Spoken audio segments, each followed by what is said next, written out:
what Charleston White just did to Candace Owens.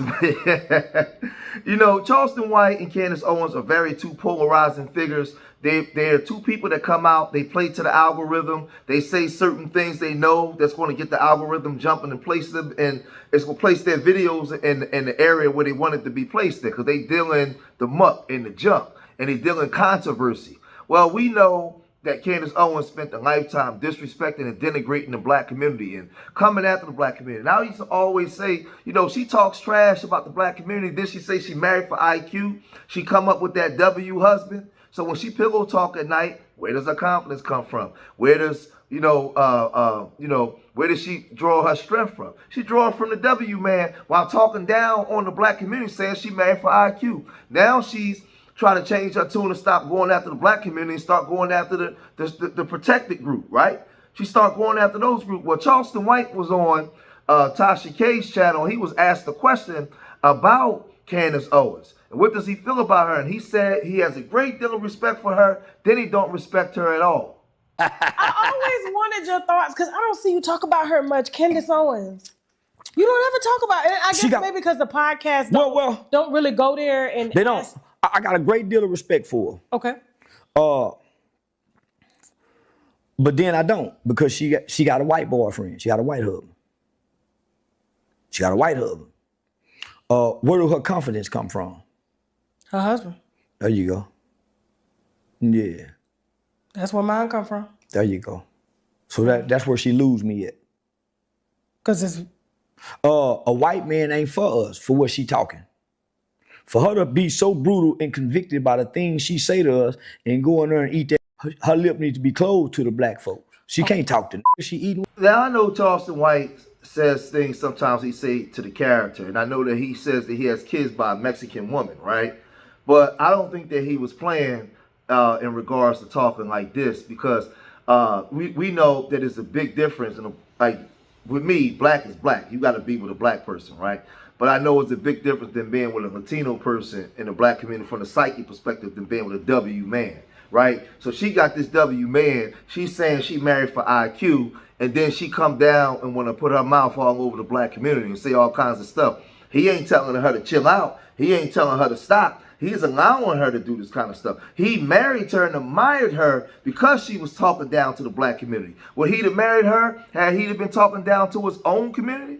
Right? So I get what Charleston is saying. I understand fully, because I've been teaching and talking that for years. Who you label is your politics to me, especially as a black American. I can't speak for them immigrants that come over and those ones that come over and be tethers. But when you a black American, who you lay down with dictates to me where your politics lie and how you view yourself and your community. Because 75% of black Americans, when they date outside their race with W folks, it's based off of trauma.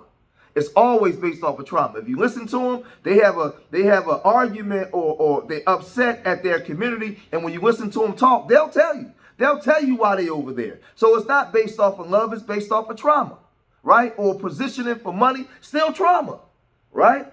Now, if you was raised in the suburbs around those groups, and that's just where your parents moved out, and you was raised around that represents like the other 20, 25%. But 75% of black folks, when they go up, marry outside their race, it's based off of trauma.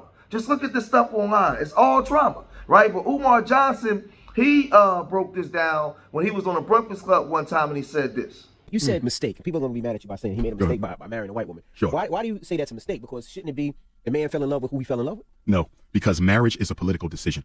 Who you marry tells me who you are. When you marry a woman, you don't just marry her. You marry her culture, you marry her community, you marry her people. You understand? So when a black man marries a white woman, he's making several clear points and messages he's sending out to his own people.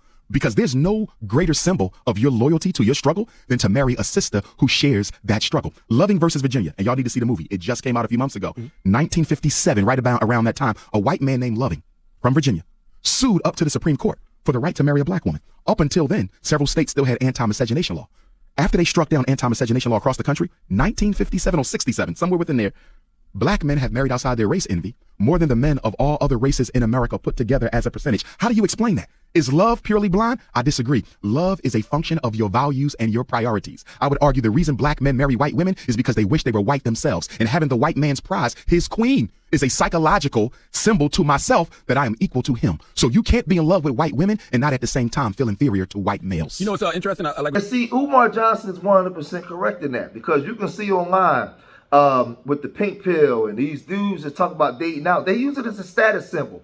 And we use W folks, the W man and W woman, to actually hurt each other. Yeah, I got my W woman. She's submissive. She's this. So you use her and prop her up on high and even talk about your own mama, right? Because it's based off of trauma. Then you hear these women say, those W men are abusive, or those W men ain't this and they ain't doing that. And you willing to forego it and forgive all the historical things that the W man has done to us in order to spread your cheeks, prop your legs up for him, right? It's based off of trauma. And then come online and brag that you got a bottom shelf Brad, right? Or a bottom shelf Becky, right? Y'all willing to brag about it, throw it in each other's faces to hurt each other. It's trauma. I see it all day, every day, man. All day, every day. And still amongst us, because they created the conditions that we lived in for so long, they able to come in and be saviors. So when they're able to come in and be saviors, we see them as something greater than we see ourselves. So with Umar, from a psychological perspective, I've been saying this for years, it's correct, right? But Charleston wasn't finished. Our problem ain't her problem no more. That white man treating her way worse than how we getting treated in society. White men are brutal. They're not intimate. They'll stick their throat. If you know, yeah. He do keep her pregnant now. And he don't talk. So yeah, no. So she lashes out. So yeah. She don't ever smile. Well, that's what I was just about to go there when I say I take back lashing out.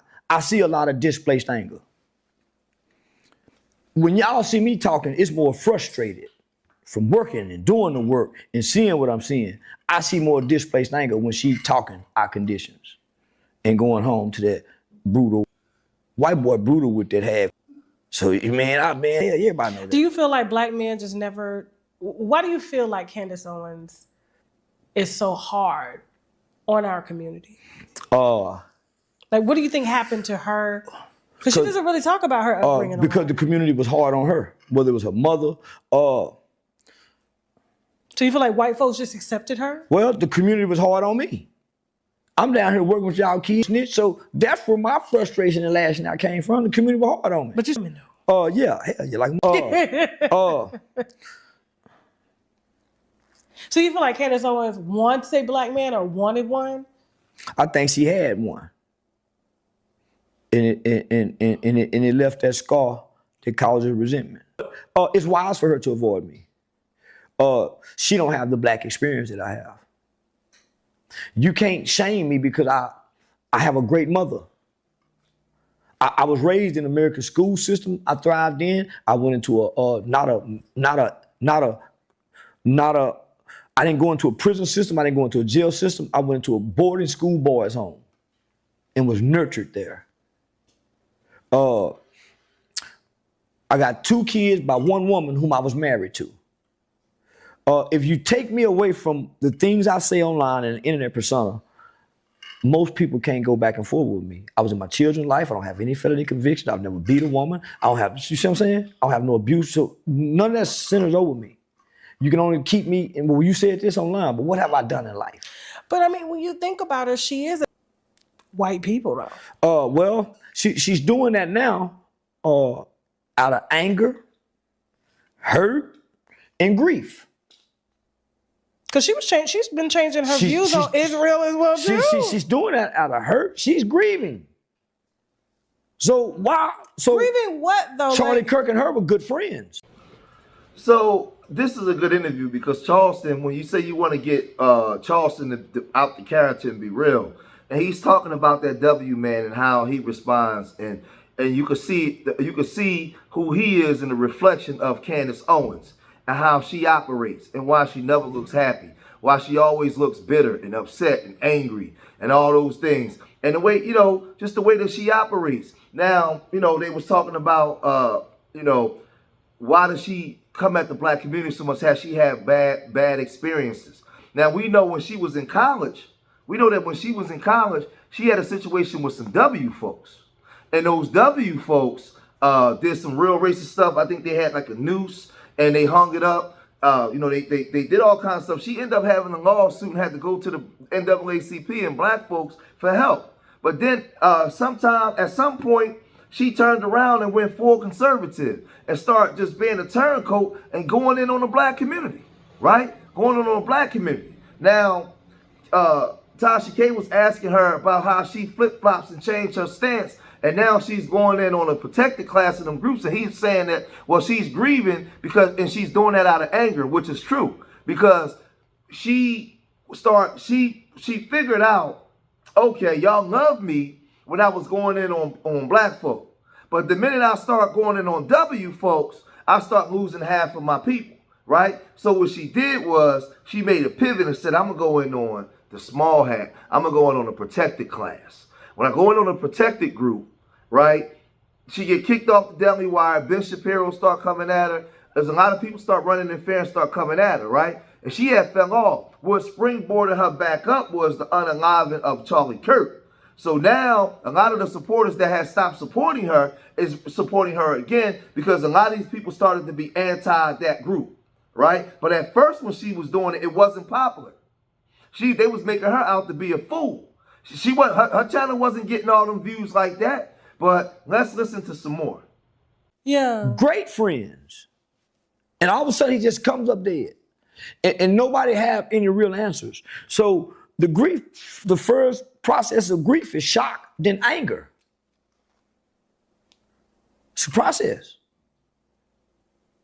Why do you think, even though you say the same people that killed JFK and we still don't know who they are, the shot was too perfect? Extremely perfect. Yeah, the shot was too perfect. It was extremely perfect, and it went straight. You know, when a child is shooting, especially like in the black community, when we got guns, we shooting up the building. Bow, bow, bow, bow, bow. You see how they... Yeah. And I don't talk about death, so my condolences are to the families that we're discussing right now. That's why I didn't discuss Charlie Kirk when he died, because I think about the aftermath of the family, the kids. So this what really made me come back and apologize.